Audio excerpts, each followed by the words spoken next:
Okay, so now that we have the values for the delta x's over the certain periods, we're going to plot these points to get the position versus time graph. So this is going to be time in seconds, and this is going to be x in meters. So we see that from 0 to 0.2 seconds, she travels negative 0.15 meters.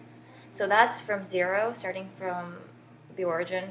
And then we notice that we're going to go to this point, but her path isn't going to be linear because we see that her velocity is linear, which means that her position is going to look like an x to the second power graph. So you see this curve. So she's moving faster at a faster speed, which is a negative velocity, which is why the x position changes more rapidly between like when you get closer to 0.2 than when it started. So next we go to the 0.2 to 0.3 time margin, and we see that she's moving at a constant velocity at that time, so this is going to be a linear change to negative 0.3. And then she changed from 0.3 to 0.35 seconds. She has a change of negative 0.075 meters, and we see that throughout this time period, she gets closer to velocity 0, so this is going to be a slowdown.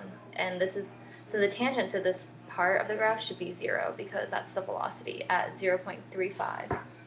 And then from 0.35 to 0.55, she has a linear velocity that becomes more, because that's positive, and that is going to increase 0.35, and also the velocity gets faster throughout the period, so we see the delta x become steeper.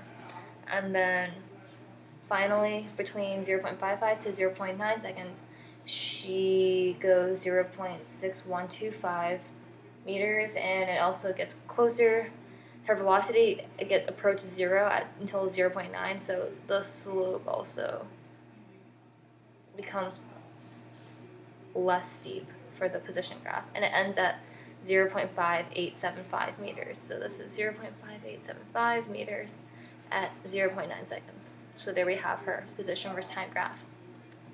So the next question is asking for her force diagram, and we actually can use so they want a force diagram at 0.1 seconds, and then 0.25 seconds, 0.4 seconds, and 0.7 seconds. So we already did the F net graph over here, which is this one. So we can look at 0.1 seconds. Well, that's going to be when her force is over here. Her net force at 0.1, the net force is going to be negative 375 newtons. And at 0.25, her net force is going to be 0 newtons. And then at 0.4 seconds, her net force will be 1,000 newtons. And then finally, 0.7 seconds, her net force is going to be negative 500 newtons. Okay, so now that we have this data, we can draw her force diagrams. So we know that she is 50 kilograms, and we know that force of gravity is going to equal to mg. So we know that it's going to be 500 newtons.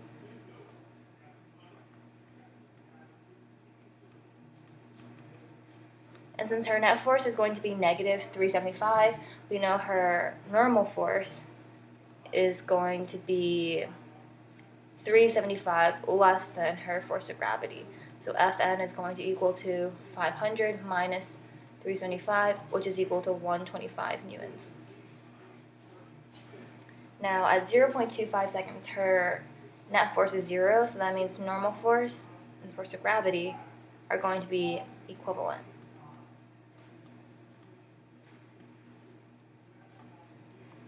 And then at 0.4 seconds, her net force is 1,000. So that means her normal force is going to not only overcome the force of gravity, but be much more than it. So if normal force is going to equal to 500 plus 1,000, which is equal to 1,500 newtons, whereas Fg is still 500 newtons. And finally, her Fg is going to equal 500 newtons, but her net force is equal to negative 500, so that means there's no normal force, which makes sense because she is in the air, so she's not making contact with the ground. Notice how throughout all of these diagrams, her force of gravity does not change because it doesn't change. So yeah, that is question from Energizing Physics 4.5.